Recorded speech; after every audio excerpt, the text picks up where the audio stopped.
All right, so let's talk through this woven wrap carry. So first I used a Superman toss to get my son on my back.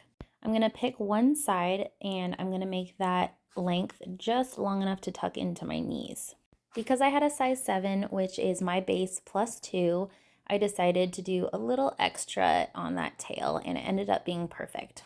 But then I'm gonna take this longer side and tighten it through to get that good deep ruck seat. Now, if you had a smaller baby, you may want to make sure that they're up a little bit higher because he is a bigger toddler. I have him a little lower on my back. He's still about shoulder to shoulder, but with a smaller baby, you would see that their bottom is quite a bit higher on your back. So as you can see, I'm working through both of those sides, and I am then going to take that, pull it down over my shoulder. This is the long side.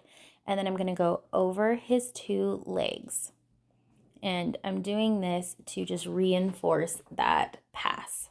When I get this up to the front, I'm going to put it under my arm.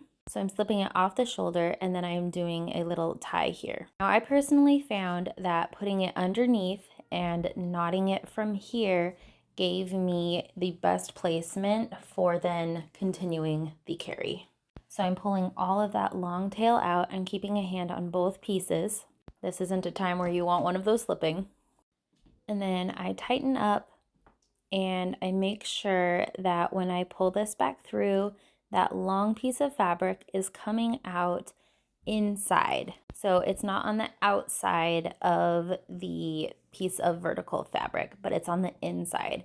Now, when it's on the outside, it just makes this a little bit more tricky for tightening. So if you mess up, it's not the end of the world. It just might take a little more work and effort to get it for your baby, get it tightened up.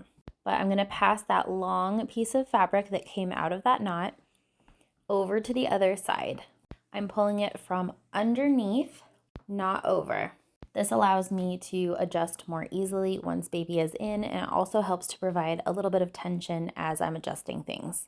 I find it really helpful to sort of pre-position this, so I'm tightening up the little bottom area a little bit and creating a little extra space at top, but not too much, just enough to get baby in. Really helps once you have them. It keeps the fabric from slipping around as you're trying to tighten. Now, if you do have an older toddler, of course, anytime you put your baby up, they like to try and go for the eyes. We had to take a second and try again and then use distraction by discussing the birds outside so that he would stop trying to touch baby.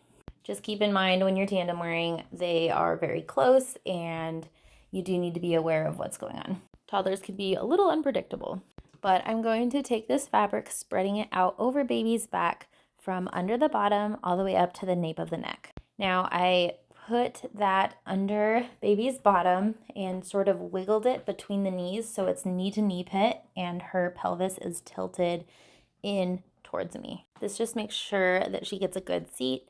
After I've adjusted everything, I go ahead and I bring both of those long pieces of fabric under baby's bottom and I tighten up. Now every woven wrap is going to be a little different.